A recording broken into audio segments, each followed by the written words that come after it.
Hi friends, upma சாப்பிட்டு போர் அடிக்குதா?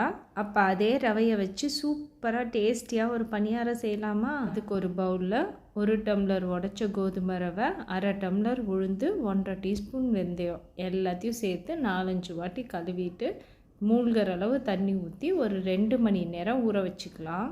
2 மணி நேரத்துக்கு அப்புறமா ரவை நல்லா ஊறிடுச்சு பாருங்கள். இப்போ ஒரு மிக்ஸி ஜாரில் நம்ம ஆல்ரெடி ஊற வச்சுருக்க உளுந்து சேர்த்து இட்லி மாவு பதத்துக்கு நல்லா சாஃப்டாக நைஸாக அரைச்சி எடுத்துக்கலாம்.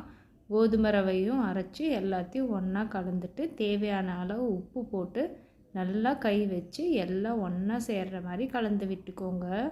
ஒரு மூடி போட்டு மூடி 8 மணி நேரம் இது புளிக்கிறதுக்காக வச்சிடலாம்.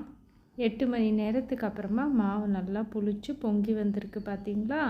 இப்போ இதுக்கு ஒரு தாளிப்பு ரெடி பண்ணிடலாம்.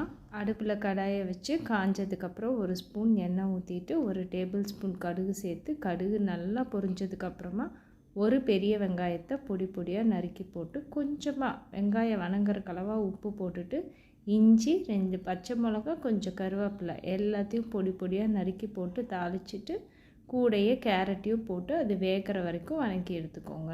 கொஞ்சம் ஆறுனதுக்கப்புறமா அந்த கேரட் கலவையை மாவில் போட்டு நல்லா கலந்து மாவும் கேரட்டும் ஒன்றா கலந்து வர மாதிரி கலந்து விட்டுக்கலாம்.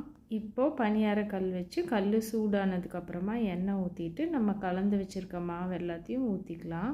மீடியம் ஹீட்டில் வச்சு நல்லா கோல்டன் ப்ரௌன் கலரில் ஃப்ரை ஆனதுக்கப்புறமா இன்னொரு பக்கம் திருப்பி போட்டு 2 சைடும் நல்லா கோல்டன் ப்ரௌன் கலரில் ஃப்ரை பண்ணி எடுத்தோம்னா பணியாரம் ரெடி. வெயிட் லாஸ் பண்ணணும்னு நினைக்கிறவங்க, சுகர் பேஷண்ட்ஸ் எல்லோரும் போரிங் உப்புமா சாப்பிடாம இன்றைக்கே இந்த பணியாரத்தை செய்வோமா? பாய்.